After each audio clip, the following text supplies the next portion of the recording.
Have you ever spent 10 minutes writing a comment only to delete it? Or walked past someone you wanted to talk to and convinced yourself not to? Or maybe you've had an idea for months, a YouTube channel, a business, a fitness journey, but every time you're about to start, one thought stops you. What will people think? That single question has quietly stolen more dreams than failure ever has. And here's the crazy part. Most of the people you're afraid of disappointing aren't even thinking about you. Think about yesterday. How many strangers do you remember seeing? Probably not many. Now ask yourself this.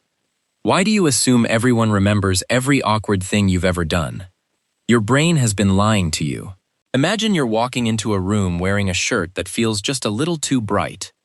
Instantly, it feels like every eye is on you. You start adjusting your sleeves. You avoid eye contact. You wonder if everyone is silently judging you. But here's what's actually happening. One person is worried about their job interview. Another is wondering why their friend hasn't texted back. Someone else is thinking about what they're going to eat for dinner. They're not analyzing your shirt.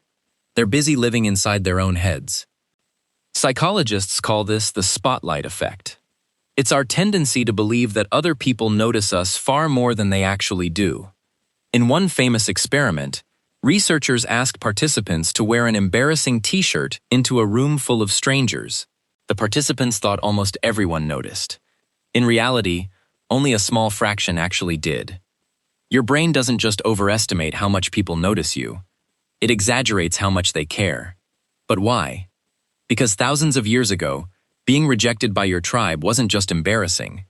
It could mean death. Our ancestors survived by fitting in. So your brain evolved to treat social rejection like a genuine threat. The problem is, your brain is still using ancient survival software in a modern world. Today, getting judged on social media isn't the same as being abandoned in the wilderness. But your brain reacts almost the same way. That's why your heart races before posting a video. That's why speaking in front of a class feels terrifying. That's why one negative comment can ruin your entire day, while 100 compliments barely register. Your brain isn't protecting your reputation. It's trying to protect your survival. But here's the trap. The more you avoid judgment, the smaller your life becomes. You don't wear what you like. You don't say what you believe. You don't apply for the opportunity. You don't start the business. You don't upload the first video. Little by little, your life stops being designed by your dreams and starts being designed by other people's imaginary opinions.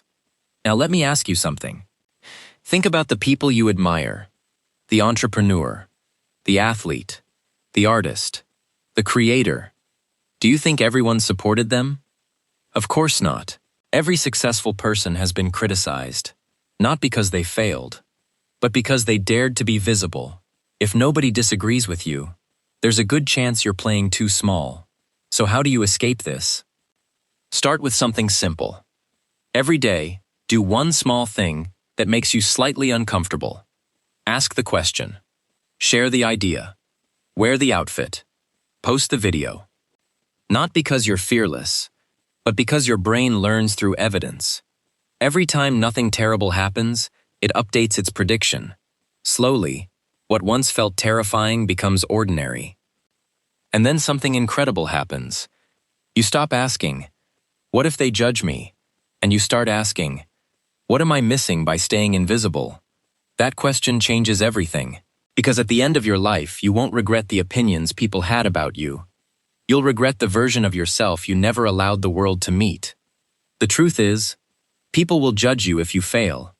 They'll judge you if you succeed. They'll judge you if you stay the same.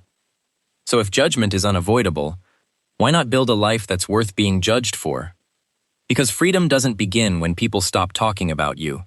Freedom begins the moment their opinions stop deciding who you become.